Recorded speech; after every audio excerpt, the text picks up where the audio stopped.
What is going on, everyone? My name's Andy. Welcome back to another FPL video, and today we're looking at the best fixtures from game weeks 5 to 8. I think 4 game weeks is a pretty good block of fixtures to look at possibly bringing in certain players and hoping that they're going to do well. So we're going to look at the teams and then possible players to consider from those teams. It is an international break, so while we will be looking ahead to game week 5 in general on the channel over the next 2 weeks, we don't have any weekend league football this weekend, so the normal weekly stuff will be next week, and this week gives me a chance to do something a little bit different. So keep an eye out on the channel. Obviously, if you do enjoy these different videos, make sure to give it a like and subscribe if you're new around here, because there's plenty more to come. So I think there's 3 or 4 teams to go through today, so let's just jump straight into it and see if there's any players that we might want to start targeting. So we'll start with Burnley, and quite a few of us are probably already on their players. Barnes has kind of been a bit of a bandwagon, not quite so much as he probably would have been if Pukki wasn't around, but still he's over 10% owned now. Certainly wasn't that at the start of the season. And a lot of people for their 4.5 million goalkeeper have already got Pope in as well.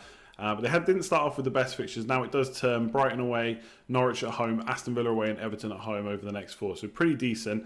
Looking at how they've done over the first 4 game weeks, 4.58 expected goals conceded. And they've conceded 6, which is fair enough. Expected goals conceded over 4 game weeks probably doesn't necessarily show a massive trend, but they've obviously conceded 6 to go with it. So it's along those lines. And again, they've played the likes of Liverpool already, so you probably would have expected them to concede a few goals. Kind of shots in the box, they're kind of more middle of the road. They've conceded 29. That's 2 more than Wolves, 4 more than Liverpool, and 5 more than Man United. So not awful considering the fixtures they've played. And obviously when they're about to improve, as they are, you'd expect them to maybe do better defensively as well. Already played Southampton at home, Arsenal away, Wolves away and Liverpool at home. So those last 3 fixtures, pretty tricky. They got 1 clean sheet and they could have almost had 2 if it wasn't for that Wolves penalty in the 97th minute. So I think if they'd come away with 2 clean sheets, which they got extremely close to, 97th minute they lost it, then you'd definitely be saying that was okay for the opening 4. And then in terms of attacking potential, they're 7th for shots in the box, not far behind Man United, and then Liverpool and City are obviously quite far ahead, but you'd expect that anyway. So looking at goalkeepers, if you're maybe wildcarding and you're looking to get a goalkeeper in, none of the 4.5s has really stood out. I think Pope's held his own, like I said, with fairly poor fixtures, and they are going to improve now. So he's on 17 saves so far. That's the same as Krul for Norwich. And 2 less than Lloris, so probably wouldn't have expected Lloris to be up there, but Spurs defending has been pretty shocking so far. So that's a good thing. I think Burnley tend to let a lot of shots in. As we just discussed, they're kind of middle of the road, so they are letting a good few shots in. They tend to be from kind of edge of the area and maybe more long shots than in the box necessarily.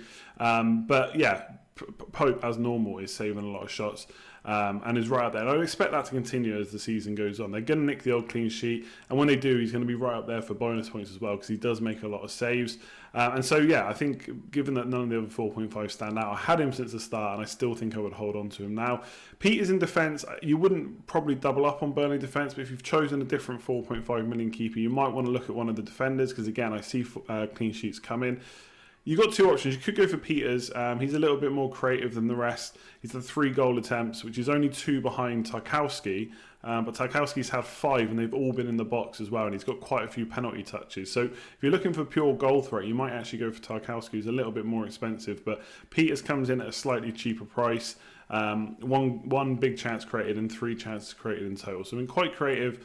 For the opening kind of fixtures that they've had a few goal attempts as well. So for 4.6, he could be a decent alternative to Pope. And then up front, Barnes is someone I've got in my team. I think he's going to rival Pukki over the next 3 fixtures. I think Pukki's fixtures, Man City at home, then 2 away fixtures, 1 to Burnley and then 1 to Crystal Palace, is not necessarily ideal.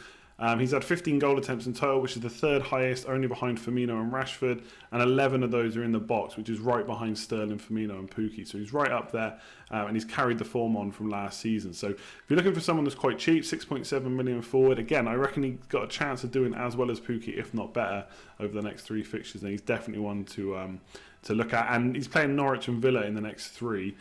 Both of which are at the top for shots in the box conceded. So there's definitely attacking potential for Barnes, and Burnley looking like a good outfit for the next few fixtures. Man City up next, and as always, I don't really need to sit here and tell you how good they are, but I will anyway. Least amount of shots conceded in the box, highest expected goals by a pretty big distance considering there's only been 4 games so far. 3rd best expected goals conceded, most shots in the box. I think it's fair to say that Man City are fairly good at football. You know, they're going to do okay this season. They might even win the whole thing. The key question probably isn't should you go for one or two of their players. It's which one should you triple up on. So I've not got any defenders there. Obviously Zinchenko is potentially a risk. For those of you that have not seen the streams, I actually think Zinchenko is a little bit like Diego Costa from a few years back. If you don't know, Costa was on, I think, 4 yellow cards, needed one more to get a suspension. Maybe it was 9, it was going to 10. But either way, he's 1 away from a suspension. And lots of people, myself included, didn't bring him in because they were worried about that. He didn't get it for a good few games and carried on scoring goals. And it was frustrating not to get him in. And obviously Zinchenko is not kind of as explosive as Costa might have been in terms of points. But a lot of people who don't have him can't bring him in because they're too worried about Mendy. And you'll keep hearing that at some point he's going to be dropped. But for 4 games he hasn't. There's still no word that Mendy's back. If that changes, then of course he's maybe not such a good option. But for 5.5 he still looks really good. Or you could go for Otamendi. Laporte is injured now, so Otamendi should be pretty nailed at 5.4 million. We've seen in the past quite a bit of goal threat. Whether that would happen this year, obviously we don't know, but I have seen that in the past. And I think a lot of people talking about how good they're going to be defensively now Laporte's gone. He is obviously a big miss, but Man City have so much of the ball. They don't concede many shots. I don't really see that changing with Laporte not in the side. So I've got Zinchenko. If I had to swap him, I'd probably go straight to Otamendi and just stick to the Man City defence, given the fixtures they've got. Norwich away, Watford at home, Everton away and Wolves at home to come. But most teams are, good bets for Man City.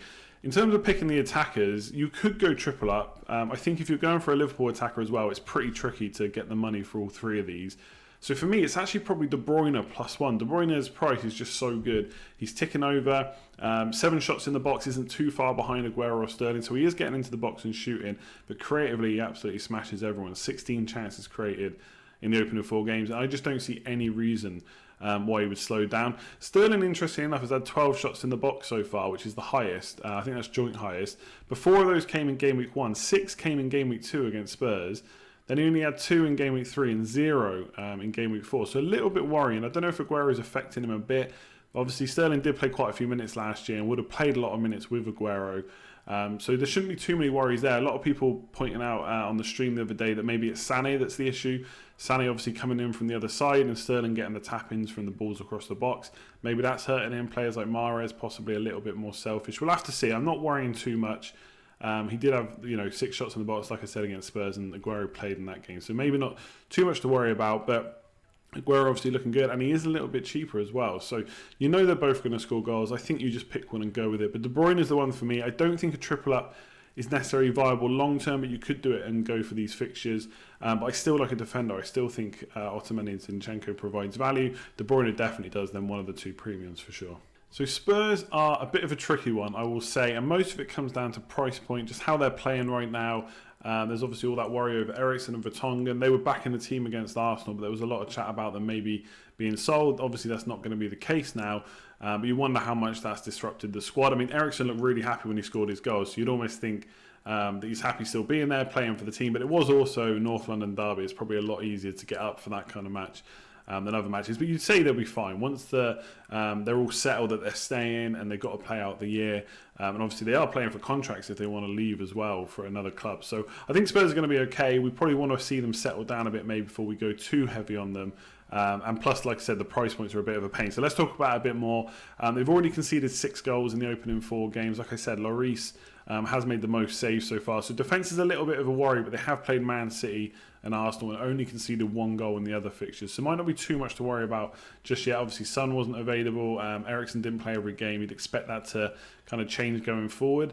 Obviously, that's not necessarily going to help defensively, but if they can keep the ball more, cause more attacking problems, that might make the opposition think a bit more before they come and attack. Second for the shots, conceding in the box as well. So like I said, they are conceding a lot of shots, but I think once the squad's more settled, they should be good. Looking at picks, I mean, Aurier right now is the only fit right back. They did start with Davern Sanchez against Arsenal, but Aurier has been injured in the summer, so he was on the bench, so he should be fit enough to play now. It's a little bit of a risk, because obviously you don't know whether he's going to put him straight in. You don't know how long Walker Peters is out for. Will Sanchez play right back? Will Foyt play right back? You just don't know. But for 4.9 million, if you get kind of any indication from Pochettino that he's going to play, that's a really nice price for a Spurs defender. And I think there are clean sheets on the horizon. Crystal Palace and Southampton definitely look like possibilities. And a little bit of attacking threat. He's had 2 assists the last 2 years. Last year he actually got them in just 562 minutes as well. So a little bit of attacking potential there. 4.9 million, a good price if you're willing to take the risk. Son, it's hard to look at him from a stats perspective. He looked good against Arsenal. And I think, he is in Pochettino's best 11. Whether he gets paid every week, it's hard to say because they've got such good squad depth now. But he is definitely one of their best players. You'd expect him to start most games. Again, underlying stats are hard to kind of show you right now because he's only played 2 games. But I do worry about him because at 9.5 million, you're basically looking at players like De Bruyne, who's 9.7. And you just think, is it worth the risk? When De Bruyne is nailing it every single game, Man City have got great fixtures. They're going to score the most goals again this year. It's hard to go for some. I do wonder if FPL have kind of priced him a little bit too high in that regard. But if you want to go for a bit of a punt for the same price as De Bruyne, maybe you don't want to go for the Man City man, maybe you've got 3 of their players that aren't De Bruyne already, then you could look at Son. I think going forward, you'll definitely see him in the points. It's just hard to say how he's going to go and how he's going to fit in because we haven't really seen much of him so far. And Kane has had 9 shots in the box, so a little bit up there, not too far behind the likes of Sterling and Pukki. But 6 of those came in game week 1. So in the last 3 game weeks, he's only had, on average, 1 a week, which is pretty poor. He's obviously great because he's nailed on. He's not going to lose his place. Lots of midfield options that will change around, but Kane is going to play every game. He's on penalties, but he doesn't get many assists. He's scored 3 goals now in the opening 4. Wouldn't expect much against Man City anyway, so you could say it's 3 and 3. But that's not good enough, I don't think, for 11.1 million. And that price point really does put me off. So I've put him in because he's nailed. And he probably is one of the best options at Spurs. But I don't think he is necessarily an option right now. I just think there's better players. He's not really shooting enough or hasn't after the first game week. I just think Son could catch him or basically match him for the same or similar amount of money, but 1.6 million currently less. So, at the time of recording this, Kane was 11.1 million. And to put it in perspective, if Kane does get 25 goals this year, that's 100 points. The likes of Salah or Sterling only need 20 to kind of match that. And obviously, they've got more assist potential as well. So, I am a bit put off Kane at the moment. I don't think he's done enough to change my mind on that. Let's see what he does over these fixtures. Maybe he'll prove me wrong. I like Spurs' fixtures. I'm just not sure they've got too much personnel there. So Aston Villa, when I've watched their games in the opening 4 fixtures, I don't think they've really been pushovers. Maybe I probably expected them to do a little bit worse than they have. But when you look at the underlying stats, 3rd worst for shots in the box, 2nd most shots conceded. You're not expecting them to keep up too many points if they keep up that. But they have played Spurs, Everton and Palace in the opening 4. So not exactly easy, and that might improve with the fixtures they got. So West Ham and Burnley at home in the next 3. Obviously the Arsenal away fixture is going to be tough. Then Norwich away as well, who we already know and kind of spoken about, that they've conceded a lot of shots themselves and are right up there with Villa. So we'll have to see how they go. They'd have to improve a bit defensively to want to go for one of their defenders, but they do have the fixtures. A lot of people like Mings because he's blocking a lot of shots, getting tackles in, and that's going to help him for bonus points. I quite like the idea of Gilbert at 4.4 million.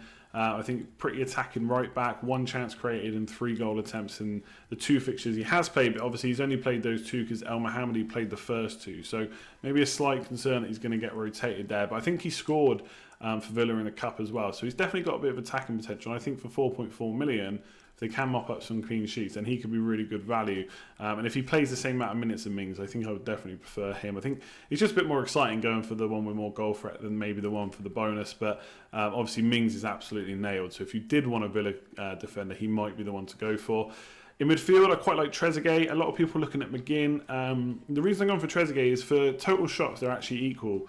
Trezeguet and McGinn have had the same amount. But Trezeguet has had 6 in the box. McGinn's only had 2.